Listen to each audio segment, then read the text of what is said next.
मैं डॉक्टर सुनीता कुलश्रेष्ठ, सह आचार्य, MSc college Bharatpur, आज प्रथम वर्ष के प्रथम प्रश्न पत्र में जो सूरदास कवि हैं उनके पदों में विनय का जो स्वरूप है उसके बारे में आज आपको जानकारी दूंगी। सूर के पदों में विनय का स्वरूप। भक्त शिरोमणि महाकवि सूरदास भक्ति काल के कृष्ण भक्ति कवियों में अग्रगण्य हैं। वे कृष्ण भक्ति शाखा के सर्वश्रेष्ठ एवं प्रतिनिधि कवि हैं। उन्होंने अपने काव्य में निर्गुण ईश्वर का खंडन और सगुण ईश्वर की स्थापना की है। निर्गुण का खंडन करने के लिए उन्होंने कृष्ण के बाल रूप का साकार, सरस, हृदयग्राही व मधुर वर्णन किया है, जो आज भी देश काल के किसी भी बंधन में न बनकर शाश्वत हो गया है। भक्त होने के कारण उन्होंने सगुण साकार ईश्वर श्री कृष्ण के प्रति अपने हृदय के विनय भाव को व्यक्त करते हुए उनसे भव सागर से पार उतारने की याचना की है। विनय के पदों की रचना का उद्देश्य यही है। सूरदास के जो पद हैं अपने हृदय को स्पष्ट करके खोल कर रख देते हैं। अपने द्वारा किए गए कुकृत्यों का हृदयग्राही व प्रभावपूर्ण वर्णन किया है। अपने आराध्य देव के समक्ष अपनी दीनता व नम्रता प्रकट करने में उन्होंने कहीं भी संकोच नहीं किया है। और अब हम देखेंगे कि उनके विनय पदों का जो स्वरूप है उनमें सर्वप्रथम मन की निर्मलता पर जोर। भक्त का मन जब तक कामना रहित और निर्मल नहीं होता तब तक योग, यज्ञ, व्रत, पवित्र तीर्थों में स्नान, वेद, पुराण आदि धर्म ग्रंथों के अध्ययन का कोई लाभ नहीं है। काम, क्रोध, अभिमान, लोभ आदि मनुष्य के शत्रु हैं जो उसे सांसारिक व्यवहार की ओर ले जाते हैं। भगवान की भक्ति के लिए मन के इन विकारों का दूर होना आवश्यक है। विकारों के नाश के लिए ज्ञान की आवश्यकता है। सूर्य के उदय होने पर जैसे अंधकार स्वतः भाग जाता है, वैसे ही निर्मल चित्त में विकार ठहर नहीं पाते। कामना रहित होकर ही भगवान की भक्ति की जा सकती है। सूर ने कहा है, जो लो मन कामना न छूटे, तो कहा जोग यज्ञ व्रत कीने, बिनुकन भूस की कूटे, कहा स्नान किए तीरथ के, अंग भसम जग जूटे, कहा पुराण जो 18 उरद धूम के घूंटे। यानी उन्होंने क्या कहा है, काम, क्रोध, मद, लोभ शत्रु हैं, जो इतननि सो छूटे, सूरदास तभी तम नासे, ज्ञान अग्नि झर फूटे। कि जब काम, क्रोध, मद, लोभ हमारे दूर हो जाएंगे तो हम जो है हमारा अज्ञान रूपी जो अंधकार है वो हमारा समाप्त हो जाएगा। अपराधों की स्वीकृति। सूर ने भगवान के प्रति अपनी श्रद्धा के वशीभूत होकर अपने आराध्य श्री कृष्ण के समक्ष अपने अपराधों की स्पष्ट स्वीकृति की है। अपने आप को संसार के समस्त पापियों का राजा बताते हुए भगवान से निवेदन किया है कि पर निंदा से उसका मुख सदा भरा रहता है। काम को मति देने को उसका मंत्री है लोभ, द्वारपाल है, असंगति की फौज है, लोभ का छत्र है, महामोह और अपार दोष की गुण गायक बंदी मागध हैं और पाप उसका सुदृढ़ दुर्ग है। इसी प्रकार कदाचार करते हुए उसका सारा जीवन बीत गया।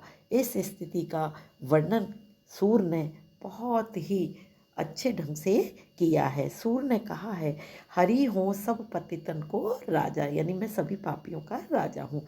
पर निंदा मुख पूरी रहो जग, यह निशान नित बाजा, महामोह बंदी गुण गावत, मागध दोष अपार, सूर पाप को गर दृढ़ कीनो, मुँह कमलाई के वार। अगला है भगवत कृपा की आकांक्षा। सूरदास को अपने आराध्य देव श्री कृष्ण पर अखंड विश्वास है। माया, मोह, लोभ और तृष्णा में भटकते उनके जीवन को कृष्ण के अतिरिक्त और कोई नहीं उबार सकता है। अतः सांसारिक मृग तृष्णा की मुक्ति के लिए उन्होंने कहा है, रजनीगत वासर मृग तृष्णा रस हरि को चयो, सूर नंदन जय विसर्यो आप ही आप हयो।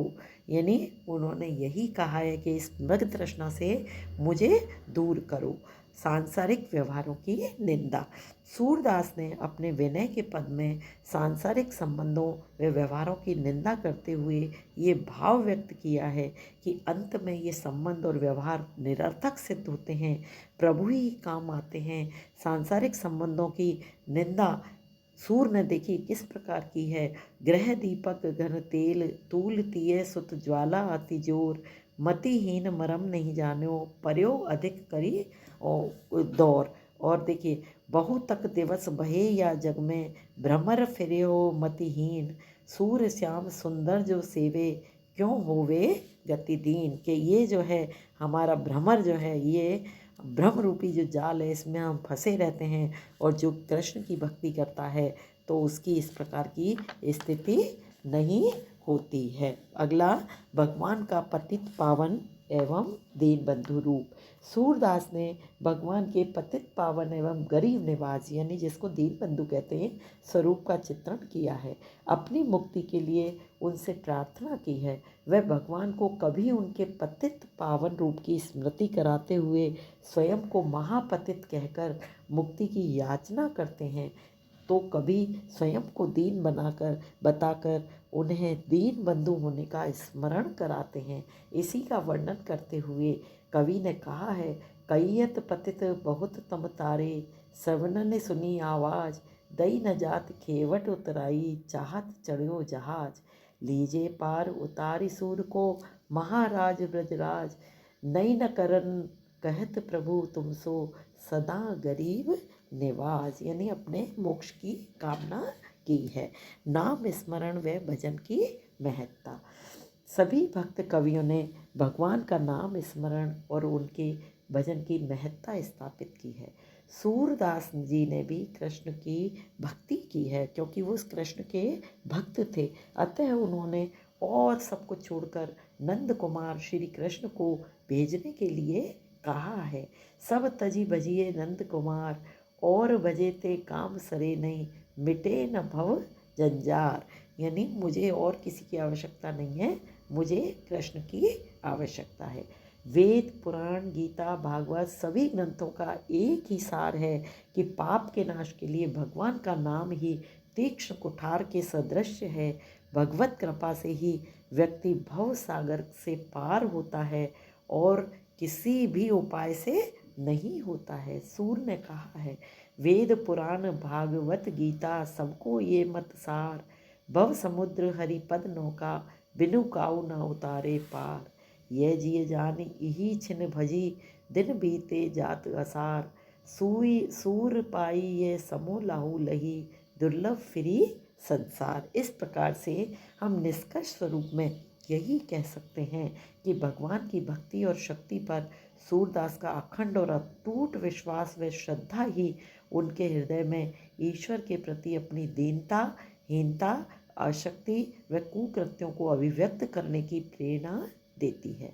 यही प्रेरणा उनके पदों का आधार है, जो नाना रूपों में अपनी धाराएं प्रभावित करती हुई एक सच्चे भक्त की विनय बन जाती है। धन्यवाद।